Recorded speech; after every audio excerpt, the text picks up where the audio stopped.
పేద ప్రజలపై మోయలేని భారాన్ని మోపుతూ బీజేపీ ప్రభుత్వం పేదల నడ్డి విరుస్తుందని సిపిఐ సిద్దిపేట జిల్లా కార్యవర్గ సభ్యులు అంది అశోక్ అన్నారు. వంట గ్యాస్ పై 50 రూపాయలు పెంచడాన్ని నిరసిస్తూ సిపిఐ ఆధ్వర్యంలో సిద్దిపేట జిల్లా చెరియాల పట్టణంలో అంగడి బజార్ వద్ద జనగామ సిద్దిపేట రాజీవ్ రహదారిపై గ్యాస్ బండతో సిపిఐ నాయకులు ఆందోళన నిర్వహించి నిరసన వ్యక్తం చేశారు. ఈ సందర్భంగా మాట్లాడుతూ బీజేపీ అధికారంలోకి వచ్చిన 11 సంవత్సరాల కాలంలో పెట్రోల్, డీజిల్, వంట గ్యాసు, నిత్యావసర సరుకుల ధరలు అనేక సార్లు విపరీతంగా పెంచి పేద, మధ్యతరగతి, సామాన్య ప్రజలపై మోయలేని భారాన్ని మోపుతుందని మండిపడ్డారు. కేంద్రంలో బీజేపీ ప్రభుత్వం అధికారంలోకి వచ్చిన తర్వాత పెట్రోల్, డీజిల్, వంట గ్యాస్ ధరలు విపరీతంగా పెంచి పేద, మధ్యతరగతి, సామాన్య ప్రజల మీద మోయలేని భారాన్ని మోపి అరచేతిలో ఈరోజు వైకుంఠం చూపిస్తున్నటువంటి పరిస్థితి ఉంది.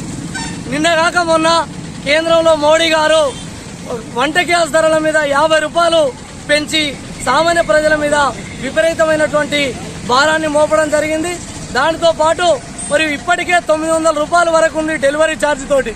సామాన్య ప్రజలు, పేద మధ్యతరగతి ప్రజలు కట్టెల పొయ్యి వండితే పొగ సూరి అనారోగ్యాల పాలవుతున్నారని, వంట గ్యాస్ కళ్ళు కనబడతలేవని, వంట గ్యాస్ ప్రతి మూలకున్న ముసలామే కూడా ఈరోజు వంట గ్యాస్ వాడుతున్నటువంటి పరిస్థితులలో ఈరోజు మోడీ గారు మళ్ళీ 50 రూపాయలు పెంచి పేదల మీద మోయలేని భారాన్ని మోపడం చాలా సిగ్గుచేటు.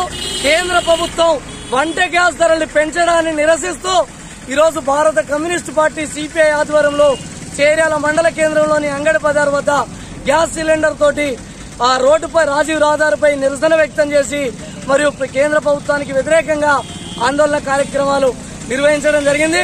వెంటనే నరేంద్ర మోడీ గారు పేద ప్రజల మీద ఏమాత్రం చిత్తశుద్ధి ఉన్నా, పేద ప్రజల మీద ఏమాత్రం ప్రేమ ఉన్నా వెంటనే పెంచినటువంటి వంట గ్యాస్ ధరను తగ్గించాలి, ఇంకా తగ్గించి పేద ప్రజలకు ఆలోచన చేయాలని సందర్భంగా మేము ప్రభుత్వాన్ని డిమాండ్ చేస్తున్నాం.